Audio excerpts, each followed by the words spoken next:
அலைஹி வஸல்லம் ஒரு நபி தோழரை பார்க்கிறார்கள். பள்ளியில் தொழுகை அல்லாத நேரத்தில் அவரை பார்த்து கேட்டார்கள், ஏன் தோழரே பள்ளிக்கு வந்திருக்கிறாய் இந்த நேரத்தில்? அவர் சொன்னார், யா ரசூலல்லாஹ், கடன், யா ரசூலல்லாஹ், கவலைகள், உள்ளம் நிரம்பி இருக்கிறது அல்லாஹ்வின் தூதரே. அல்லாஹ்வுடைய தூதர் ஸல்லல்லாஹு அலைஹி வஸல்லம் சொன்னார்கள், நான் உனக்கு ஒரு துஆவை சொல்லித் தருகிறேன், அதை நீ ஓதினால் அல்லாஹ் ரப்புல் ஆலமீன் உனக்கு இந்த சோதனைகளில் இருந்து வெளியேறக்கூடிய வாய்ப்பை அல்லாஹ் ரப்புல் ஆலமீன் உனக்கு தருவான். என்ன அல்லாஹ்வின் தூதரே அந்த பிரார்த்தனை? அல்லாஹும்ம இன்னி அஊது பிக மினல் ஹம்மி வல் ஹஸன், அல்லாஹும்ம இன்னி அஊது பிக மினல் ஹம்மி வல் ஹஸன். யா அல்லாஹ், என்னுடைய துக்கம், என்னுடைய எதிர்காலம் என்ன ஆகப் போகிறது, நான் எதை நோக்கி செல்ல போகிறேன், என்னுடைய வருமானம் என்ன ஆகப் போகிறது, இவ்வளவு கஷ்ட இழப்புகளை சந்தித்து விட்டேனே, இனிமேல் என்ன ஆகப் போகிறது என்ற கவலையில் இருந்தால், யா அல்லாஹ், அந்த துக்கத்தை நீக்கு யா அல்லாஹ். எதிர்கால கவலைகளை பற்றிய கவலையை உள்ளத்திலிருந்து நீக்கு யா அல்லாஹ். வல் ஹஸன், என்னுடைய முன்னால் நான் செய்த பாவங்கள், முன்னால் என் வாழ்க்கையில் நடந்த நிலைகள், நான் சந்தித்த இழப்புகள், அதனால் என் உள்ளம் துவண்டிருக்கிறது. எதிர்காலத்தை பற்றியும் கடந்த காலத்தில் நான் செய்ததை பற்றியும் என்னுடைய உள்ளம் கவலை கொண்டு நடக்க முடியாமல், நகர முடியாமல் இருக்கிறேன் யா அல்லாஹ். அதை நீக்கு யா அல்லாஹ். எதிர்காலத்தை பற்றிய கவலையை நீக்கு, கடந்த காலத்தை பற்றிய நினைவுகளை நீக்கு, இனிமேல் வாழக்கூடிய வாழ்க்கையை சரிபடுத்தி என்று இறைவனை அழைப்பான். அல்லாஹும்ம இன்னி அஊது பிக மினல் ஹம்மி வல் ஹஸன் வ அஊது பிக மினல் அஜ்ஸி வல் கஸல். யா அல்லாஹ், இயலாமை, என்னால் இனிமேல் என்ன செய்ய முடியும், என்ன இருக்கிறது என்னிடத்தில், எதை கொண்டு செல்லுவேன் என்ற பயம், இயலாமை என்னிடத்தில் இருக்கிறது. யா அல்லாஹ், கசல், சோம்பேறித்தனத்தால் சோம்பலில் இருக்கிறேன், என்னால் முடியும் யா அல்லாஹ், ஆனால் எழ முடியவில்லை, என்னால் இந்த சோதனைகளை கடக்க முடியவில்லை, என்னிடத்திலே தைரியம் இல்லை யா அல்லாஹ், தைரியத்தை கொடு, அதை செய்து முடிக்கக்கூடிய உறுதியை கொடு. வஅஊது பிக மினல் அஜ்ஸி வல் கஸல் வஅஊது பிக மினல் ஜுப்னி வல் புகுல். யா அல்லாஹ், கஞ்சத்தனத்தை விட்டும், யா அல்லாஹ், கோழைத்தனத்தை விட்டும், யா அல்லாஹ், கடன் என்னை மிகைப்பதை விட்டும், மனிதர்கள் என்னை ஆக்கிரமிப்பதை விட்டும் என்னை பாதுகாத்து விடு யா அல்லாஹ். இந்த அல்லாஹ்வுடைய தூதர் ஸல்லல்லாஹு அலைஹி வஸல்லம் அந்த துஆவை அந்த தோழருக்கு கற்றுக் கொடுத்தார்கள். இதை ஓதக்கூடிய வழக்கம் உள்ளவர்களாக மாற வேண்டும். இப்படி அல்லாஹ்வை அழைக்கக்கூடிய முறையிலெல்லாம் இதா சஅலக இபாதி அன்னி ஃபஇன்னி கரீபுன் உஜீபு தஅவத தாஇ இதா தஆன். அழைப்பவர்கள் அழைத்தால் அந்த அழைப்பிற்கு இவன் பதில் கொடுக்காமல் இருப்பதில்லை. அல்லாஹ்வின் தூதர் சொன்னார்கள், ஒரு மனிதன், ஒரு முஃமின் அல்லாஹ்விடத்திலே கரம் ஏந்தி அவனுடைய கரம் அல்லாஹ் கொடுக்காமல் கீழே விழுந்தால் அவன் கேட்பதை இறைவன் வெட்கப்படுகிறான் என்று அல்லாஹ்வுடைய தூதர் ஸல்லல்லாஹு அலைஹி வஸல்லம் சொன்னார்கள். அல்லாஹ்வை அழையுங்கள். கடைசியாக இந்த நேரத்தில் சுருக்கமாக சொல்கிறேன், மீண்டும் சொல்கிறேன், நோயால் சிரமப்படுகிறீர்களா, இழப்புகளால் சிரமப்படுகிறீர்களா, பிரிவால் சிரமப்படுகிறீர்களா, கடினமான காலத்தை வாழ்க்கையில் கடக்கிறீர்களா, ஒருபோதும் அல்லாஹ் உங்களை கைவிட மாட்டான். உங்களை விட இறைவன் உங்கள் மீது நேசம் கொண்டிருக்கிறான். கவலை கொள்ளாதீர்கள். நீங்கள் தனியாக ஒருபோதும் இல்லை. உலகமெல்லாம் உங்களுக்கு எதிராக இருந்தாலும் நீங்கள் தனியாக இல்லை. அவன் உங்களோடு இருக்கிறான். அவன் உங்களோடு இருந்தால், இந்த உலகத்தில் யார் உங்களோடு இல்லை என்றாலும், இந்த உலகமே உங்களை வெறுத்திருந்தாலும், உலகமே உங்களை புறக்கணித்தாலும் கவலை கொள்ளாதீர்கள். அது போதும் நமக்கு. இறைவன் உங்களோடு இருந்தால் அது போதும். உலகமெல்லாம் உங்களோடு இருந்து இறைவன் உங்களோடு இல்லை என்றால் அதை விட நஷ்டம் இல்லை. உலகத்தில் எவரும் இல்லாமல் இறைவன் உங்களோடு இருந்தால் அதை விட இன்பம் இல்லை. நபிமார்கள் உலகம் புறக்கணித்தது நபி நூஹை, ஆனால் நூஹோடு அல்லாஹ் இருந்தான். நபி தாவூதை உலகம் புறக்கணித்தது, அல்லாஹ் அவர்களோடு இருந்தான். நபி யூனுஸை உலகம் புறக்கணித்தது, அவர்கள் செய்த பாவத்திற்காக மன்னிப்பை கேட்டார்கள், அல்லாஹ் அதிலிருந்து அவர்களை பாதுகாத்தான். இப்ராஹீமை உலகம் புறக்கணித்தது, அல்லாஹ் அவர்களோடு இருந்தான். மூசாவை உலகம் புறக்கணித்தது, அல்லாஹ் அவர்களோடு இருந்தான். நபி அல்லாஹ்வின் தூதரையும் உலகம் புறக்கணித்தது, பெரும்பான்மை புறக்கணித்தது, அல்லாஹ் அவர்களோடு இருந்தான். லா தஹ்சன் இன்னல்லாஹ மஅனா. அல்லாஹ்வின் தூதர் அதனால்தான் சொன்னார்கள், கவலை கொள்ளாதீர், அல்லாஹ் நம்மோடு இருக்கிறார். அல்லாஹ்வின் தூதர் ஸல்லல்லாஹு அலைஹி வஸல்லம் ஒரு தாயை குறித்து சொன்னார்கள். போர்க்களத்தில் காணாமல் போய் கிடைத்த ஒரு குழந்தையை ஒரு தாய் தேடி வரும்போது அல்லாஹ்வுடைய தூதர் அதை எடுத்து கொடுக்கும் போது, அந்த தாய் அந்த குழந்தையை வாங்கி கட்டி அணைத்து அதற்கு உணவை கொடுக்கும் போது அல்லாஹ்வின் தூதர் நபித்தோழர்களை பார்த்து கேட்டார்கள், இந்த தாய் இந்த குழந்தையை நெருப்பில் வீசுவாளா? அந்த குழந்தை படக்கூடிய சிரமத்தை கஷ்டமாக உணர்ந்த அந்த தாய், தன் உயிர் போய் கிடைத்த வந்த மகிழ்ச்சியில் இந்த வாழக்கூடிய இந்த தாய் இந்த குழந்தையை நெருப்பில் வீசுவாளா? தன்னோடு வந்துவிட்ட அந்த குழந்தையை எப்படி நெருப்பில் வீசுவாள்? அல்லாஹ் இந்த குழந்தைக்கு இந்த தாய் காட்டக்கூடிய அன்பை விட அல்லாஹ் அவனுடைய அடியார்கள் மீது இரக்கம் உள்ளவன். அல்லாஹ் அக்பர். ஒரு அறிஞர் அழகாக சொல்லுவார், யா அல்லாஹ், அல்லாஹ்வை அழைத்து சொல்லுவார், யா அல்லாஹ், என் தாயை விட என் மீது இரக்கம் காட்டக்கூடியவன் நீ. என் தாய் நான் சிரமப்படுவதை, என் தாய் நான் நோயில் வாடுவதை, என் தாய் நான் கடனில் இருப்பதை, கடனால் கஷ்டப்படுவதை, என் தாய் என் செல்வ இழப்புகளில் கஷ்டப்படுவதை, என் தாய் என்னுடைய இழப்புகளில், பிரிவில், நோயில், சிரமங்களில், சோதனையில் கஷ்டப்படுவதை விரும்ப மாட்டாள்.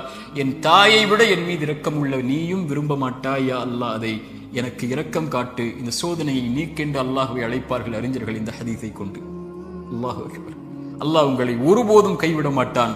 அல்லாஹ் உங்களை ஒருபோதும் பிரிந்து விட மாட்டான். அல்லாஹுவின் பக்கம் வந்து விட்டான். அல்லாஹ் உங்களை ஒருபோதும் வேதனை அடைவதை, உங்கள் கண்கள் கண்ணீர் வடிப்பதை, உங்கள் உள்ளம் நெருக்கமாகுவதை, உங்கள் உள்ளம் உடைக்கப்படுவதை இறைவன் ஒருபோதும் பார்த்து கொண்டிருக்க மாட்டான். ஆனால் கடைசியாக சோதனைகள் இறைவனின் புறத்திலிருந்து வருகிறது. ஆம், ஆனால் ஒருவருக்கு சோதனை நன்மையாக வரும், ஒருவருக்கு சோதனை தண்டனையாக வரும். நபிமார்களுக்கு சோதனை வந்தது என்று சொன்னேன். எல்லா நபிமார்களுக்கும் சோதனை வந்தது. அந்த சோதனைகள் அவர்களை தூய்மைப்படுத்துவதற்காக, அவர்களை சுத்தப்படுத்துவதற்காக, அவர்களுடைய அந்தஸ்தை அல்லாஹ்விடத்திலே உயர்த்துவதற்காக, ஈமானில் அவர்களை உறுதிப்படுத்துவதற்காக, எல்லாவற்றையும் கொண்டும், உலகத்தை கொண்டும், மார்க்கத்தை கொண்டும், தீனை கொண்டும் அல்லாஹ் சோதித்துக் கொண்டே இருந்தால் அவனின் பக்கம் அவர்களை நெருக்கமாக்கி, அவனின் பக்கம் அவர்களை நெருக்கமாக்கி கொண்டு வருவதற்காக. அது நிஅமா, அது அருள். அந்த சோதனை அருள். அல்லாஹ்வுடைய தூதர் ஸல்லல்லாஹு அலைஹி வஸல்லம் அவர்கள் சொன்னார்கள், உலகத்தில் அதிகமாக சோதிக்கப்பட்டவர்கள் யார் என்று கேட்கும் போது நபிமார்கள், அவர்களுக்கு பின்னால் வந்தவர்கள், அவர்களுக்கு பின்னால் வந்தவர்கள் என்று சொல்லிவிட்டு சொன்னார்கள், அல்லாஹ் ஒரு மனிதனுடைய மார்க்கத்திற்கு ஏற்ப அவனை சோதிப்பான். யா அல்லாஹ், அவனுடைய மார்க்கம் நிலையாக உறுதியாக இருந்தால் அந்த உறுதியோடு, அந்த நிலையோடு சோதனையும் உறுதியாகும். யா அல்லாஹ். மேலும் சொன்னார்கள், அவனுடைய மார்க்கம் எளிதாக இருந்தால் சோதனையும் அவனுக்கு எளிதாகும். ஆனால் இறைவன் நாடக்கூடிய அடியார்களை இறைவன் சோதனைகளை கொண்டு, சிரமங்களை கொண்டு நெருக்கமாக்கிக் கொண்டே இருப்பான், இந்த பூமியில் அவன் பாவம் இல்லாதவனாக நடக்கும் வரை. யா அல்லாஹ், இந்த ஹதீஸை எப்படி விவரிப்பது இந்த சிறிய நேரத்தில்? இன்ஷா அல்லாஹ் வாய்ப்புகள் வரும்போது இந்த ஹதீஸை விவரிக்கிறேன். அல்லாஹ் சோதனைகளை கொண்டு ஒரு மனிதனை பக்குவப்படுத்துவான், நிலைப்படுத்துவான், முன்னேற்றுவான். அவனுக்கு அடுத்த கட்டத்தை நோக்கி அவனுடைய வாழ்வை நகர்த்துவான். அவன் அதன் மீது நம்பிக்கை கொண்டிருப்பான். நலவு வந்தால் அல்ஹம்துலில்லாஹ், சோதனை வந்தாலும் அல்ஹம்துலில்லாஹ், அல்லாஹ்வை புகழ்வான், அல்லாஹ்விடத்திலே உதவி தேடுவான். இவன் முஃமின். ஆனால் பாவி, இறைவன் சோதனையை கொடுத்தால் அல்லாஹ்வை விட்டு விலகுவான், சோதனையை கொடுத்தால் பாவங்களை நோக்கி செல்லுவான், சோதனையை கொடுத்தால் இறைவனை மறந்து விடுவான். அது நலவின் சோதனையாக இருந்தாலும் பாவத்தின் சோதனையாக இருந்தாலும். இந்த குர்ஆனின் எச்சரிக்கை மிக்க இந்த வசனத்தை கேளுங்கள்.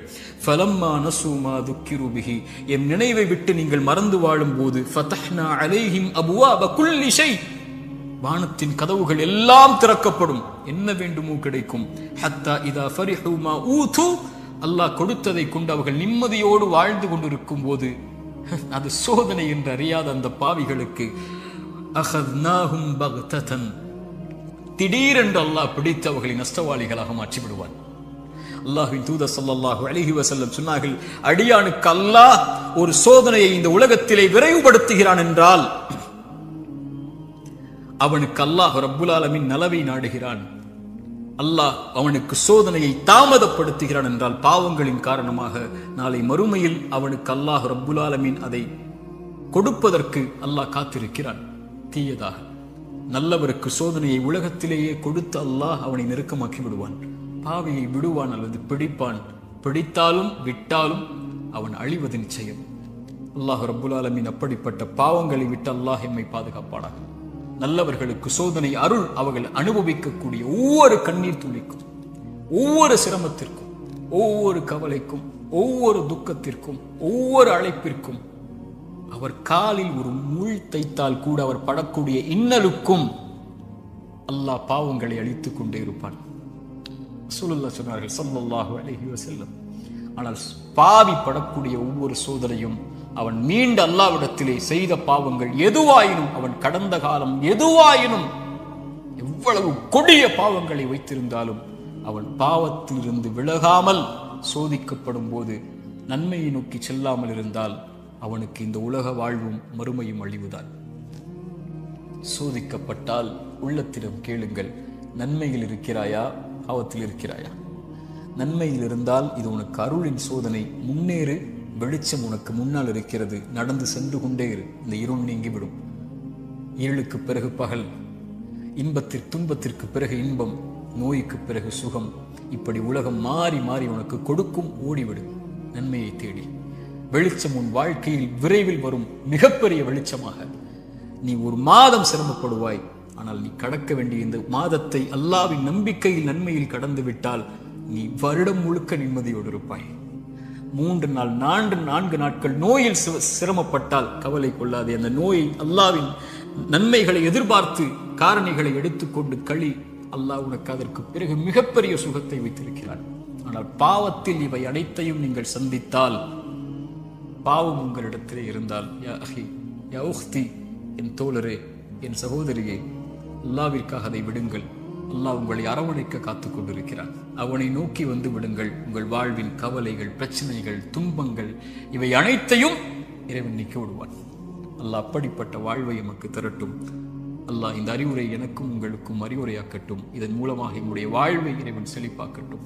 உலக சமூகத்திலே முஸ்லிம் சமூகம் படுகின்ற இன்னல்கள், கஷ்டங்கள், பிரச்சனைகள், சோதனைகள், குறிப்பாக பலஸ்தீனில் என்னுடைய சகோதர சகோதரிகள் படக்கூடிய எல்லா இன்பங்கள், எல்லா இழப்புகளுக்கும், எல்லா சோதனைகளுக்கும், எல்லா துன்பங்களுக்கும் அல்லாஹ் விரைவில் மிகப்பெரிய வெற்றியோடு அல்லாஹ் வெளிச்சத்தை தரட்டும். அகூலு கௌலி ஹாதா அஸ்தக்ஃபிருல்லாஹ் லீ வலக்கும். அஸ்ஸலாமு அலைக்கும் வரஹ்மத்துல்லாஹி வபரகாத்துஹு.